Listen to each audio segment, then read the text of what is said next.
Let's make some banana bread. Preheat the oven to 350 degrees Fahrenheit. Lightly grease a 9 or 5-inch loaf pan. Combine 2 cups all-purpose flour, 1 teaspoon baking soda, and 1/4 teaspoon salt in a large bowl. Beat 3/4 cup brown sugar and 1/2 cup butter with an electric mixer in a separate large bowl until smooth. Stir in 2 large eggs and 2 1/3 cups mashed overripe bananas until well blended. Stir banana mixture into flour mixture until just combined.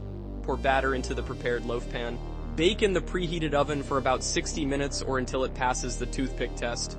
Let bread cool in pan for 10 minutes, then turn out onto a wire rack to cool completely. We hope you enjoy this yummy yet simple banana bread recipe. Please subscribe to our channel for more videos.